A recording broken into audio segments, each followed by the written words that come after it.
Ecatepec, Estado de México. Junio de 2019 a Nora Pico, en Avenida Central. El tráfico se detiene cuando una patrulla frena en seco frente a un puesto de tortillas. Una mujer de 68 años es empujada contra el comal todavía caliente y esposada ante decenas de testigos. A pocos metros, paramédicos de la Cruz Roja intentan salvar a un joven que convulsiona violentamente sobre el pavimento. Espuma blanca saliendo de su boca. Nadie entiende qué está pasando. La mujer se llama Rosa Hernández. Durante más de 4 décadas fue conocida como la abuela del barrio. Alimentó generaciones enteras de obreros, estudiantes y familias humildes. Fiaba sin cobrar, regalaba tortillas a niños que no traían dinero. Jamás había tenido un problema con la policía. Y sin embargo, ahora la acusan de algo impensable: haber provocado la muerte de integrantes del cártel Jalisco Nueva Generación usando alimentos vendidos en su propio negocio. Los curiosos graban con sus celulares. Los policías gritan órdenes. Rosa no se resiste. Solo mira el cuerpo del joven retorcerse una última vez antes de quedar inmóvil. No hay balas. No hay sangre visible. Los paramédicos se miran confundidos. Algo no encaja. Ese puesto llevaba ahí desde 1977 en la esquina de Avenida Central y Morelos, Colonia San Cristóbal. Rosa llegó a Ecatepec desde Hidalgo con su esposo buscando trabajo. Él murió años después. Ella siguió sola, levantándose a las 4 de la mañana, amasando, volteando tortillas al punto exacto, sobreviviendo en un municipio devorado por la violencia. En los últimos años, Ecatepec se había convertido en territorio de guerra silenciosa. Extorsiones semanales, sicarios en motocicletas, mantas y amenazas colgadas en puentes. Rosa, como todos los comerciantes, pagaba para sobrevivir. Nadie sospechaba que detrás de ese mandil gastado se escondía una rabia acumulada. Nadie imaginaba que aquella abuela aparentemente inofensiva estaba a punto de convertirse en el centro de una historia que dividiría a todo un país, porque esa detención no fue el inicio del horror, no fue el final, y todo comenzó 3 meses antes, con una bala perdida. Ana López tenía 12 años y una sonrisa que iluminaba el puesto de tortillas cada mañana. Vivía con su abuela Rosa en una pequeña casa de interés social en Ecatepec. Todos los días salía puntual, rumbo a la secundaria, uniforme limpio, mochila de la América colgada a la espalda. Antes G y sí, siempre se despedía, igual apárteme gorditas para la tarde. Abue. Rosa respondía con una caricia y 20 pesos para el recreo. Por las tardes, Ana hacía la tarea sentada en una banquita junto al comal, ayudaba a contar tortillas, escuchaba historias de clientes y soñaba con estudiar enfermería. Rosa ahorraba cada peso posible para pagarle una preparatoria técnica. Quería que su nieta fuera la primera profesionista de la familia, pero Ecatepec no protege a los inocentes. El 12 de marzo de 2019, a las 6:45 de la tarde, una persecución armada estalló a pocas calles del puesto. 2 grupos criminales se disputaban la zona. Disparos resonaron entre casas, comercios y puestos ambulantes.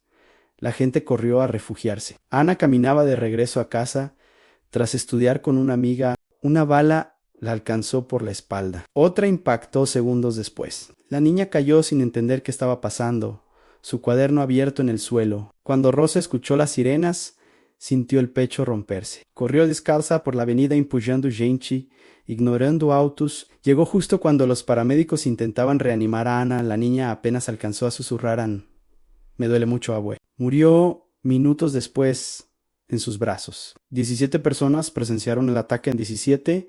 Nadie declaró. El miedo fue más fuerte que la indignación. Los sicarios huyeron. La calle se limpió. La vida siguió para Rosa. El mundo se detuvo ahí. El funeral fue breve. El ataúd blanco, pequeño en Rosa, no lloró, no gritó, solo miró fijamente la tierra caer sobre su nieta. Y en ese silencio absoluto nació algo irreversible, porque Rosa aún creía que la justicia existía, y estaba a punto de descubrir que estaba completamente sola. 2 días después del entierro, Rosa Hernández se presentó en la Fiscalía Regional de Ecatepec. Esperó más de 4 horas sentada en una silla rota, rodeada de madres que buscaban hijos desaparecidos y esposas que pedían respuestas. Cuando por fin la atendieron, El agente revisó el expediente sin levantar la vista. No había testigos formales. Las cámaras no funcionaban. El caso quedaba archivado. Para el sistema, Ana fue clasificada como daño colateral. Rosa pidió explicaciones. Ann suplicó. Ann preguntó qué podía hacer. El funcionario solo suspiró y le dijo que Ecatepec tenía demasiados homicidios y pocos recursos. Le recomendó resignarse. Rosa salió del edificio sin llorar. Esa misma semana apareció una manta colgada en un puente cercano, anunciando el control total del CNG sobre la zona. Nadie la retiró durante días. Los comerciantes bajaban la cabeza. La policía pasaba de largo. El mensaje era claro, no habría consecuencias. Rosa veía esa manta todas las mañanas desde su puesto. Una noche, ordenando cosas viejas, abrió un baúl olvidado en su casa. Dentro encontró cuadernos heredados de su abuela zapoteca. Había recetas, remedios, advertencias. Algunas páginas estaban marcadas con símbolos oscuros y frases escritas para no ser usadas jamás. Rosa las leyó en silencio. No habló con nadie. No pidió ayuda, no de Jonataos. Frente a la foto de Ana, hizo un juramento simple y definitivo. A nadie más pagaría con miedo lo que el Estado se negó a castigar. Días después, el puesto volvió a abrir como siempre el comal encendido. Los mismos clientes, los mismos rostros armados, cobrando cuotas. Nadie sospechó nada. En Ecatepec, cuando un criminal muere, nadie pregunta por qué. Y esa indiferencia fue el mayor error de todos. Porque mientras la ciudad seguía su rutina, Rosa comenzaba a ejecutar una cuenta silenciosa que nadie veía, pero que pronto dejaría un rastro imposible de ignorar. Y el primer nombre ya estaba marcado. La primera muerte fue atribuida a una intoxicación común. El joven colapsó en su casa horas después de comer. El certificado médico fue vago. Nadie investigó más. En Ecatepec, cuando cae un sicario, el expediente se cierra solo. Luego ocurrió otra muerte similar. Y después otra más. Siempre hombres jóvenes, siempre ligados al mismo grupo criminal, siempre con síntomas extraños, pero las fechas y los lugares eran distintos. Para las autoridades no había patrón, los hospitales estaban saturados, las familias tenían miedo, nadie pedía autopsias, nadie quería problemas, los cuerpos eran enterrados rápido, el silencio se imponía. Mientras tanto, Rosa seguía trabajando como siempre, observaba, escuchaba, reconocía apodos, tatuajes, motocicletas, sin placas. Llevaba 42 años viendo pasar la violencia frente a su comal. Sabía quién pertenecía a qué grupo. Sabía quién había estado en la calle el día que murió Ana. Entre los propios criminales comenzaron los rumores. Algo no estaba bien. Varios se enfermaron de formas similares. Algunos sobrevivieron, otros no. Pero nadie quería admitir que había un enemigo invisible. La paranoia duró poco. Cuando otros compraron tortillas y no pasó nada, bajaron la guardia. Creyeron que las muertes eran coincidencias. Pensaron que la ciudad simplemente los estaba alcanzando. Rosa anotaba fechas en silencio. Para la policía no había conexión.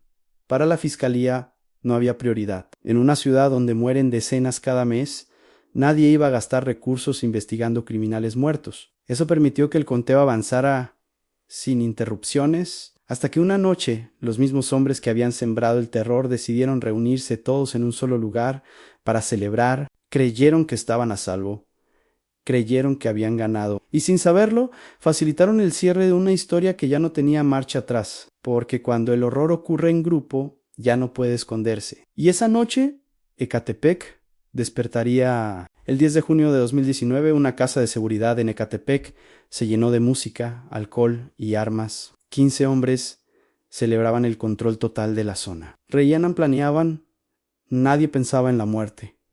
El peligro, creían, siempre venía de afuera. Las tortillas llegaron calientes. Horas después, el infierno comenzó. Uno cayó al suelo con arcadas violentas. Otro empezó a convulsionar. Los gritos despertaron a los vecinos. El patio se llenó de cuerpos retorciéndose, de sangre, de pánico. Algunos intentaron huir. Otros llamaron por ayuda demasiado tarde. Cuando las ambulancias llegaron, ya no había forma de ocultar lo ocurrido. La policía y fuerzas federales irrumpieron en el lugar. Armas, dinero y cuerpos quedaron expuestos a la vista de todos. El saldo fue devastador. Por primera vez, los peritos encontraron un patrón claro. Los síntomas coincidían, las fechas también, y todos los fallecidos tenían algo en común, habían pasado por el mismo puesto de tortillas. Las cámaras de extorsión mostraron imágenes claras en las compras, las entregas, las horas previas a las muertes. La conexión era innegable. La fiscalía, que antes había archivado todo, reaccionó de inmediato. Las miradas se dirigieron a una sola persona, la abuela que nadie había considerado peligrosa. Mientras los sobrevivientes entraban en pánico y se acusaban entre ellos, Rosa seguía trabajando, ajena en apariencia al caos que se desataba. No huyó, no cerró el puesto, no intentó esconderse, tal vez porque sabía que ya no había salida, o tal vez porque sentía que su juramento estaba cumplido.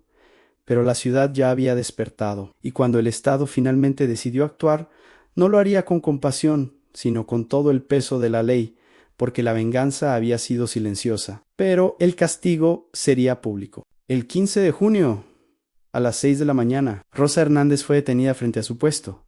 Como cualquier otro día de trabajo, no gritó, no huyó. Limpió sus manos en el mandil y besó la foto de su nieta antes de ser esposada. En su casa, las autoridades encontraron cuadernos antiguos, anotaciones y una lista con 13 marcas negras, todo lo necesario para cerrar el caso. El juicio duró 2 años y dividió al país. Para algunos, Rosa era una asesina serial. Para otros, una víctima del abandono estatal.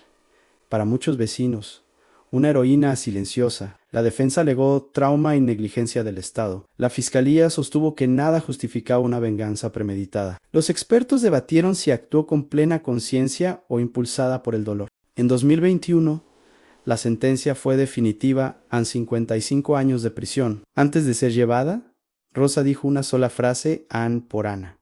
Lo haría otra vez.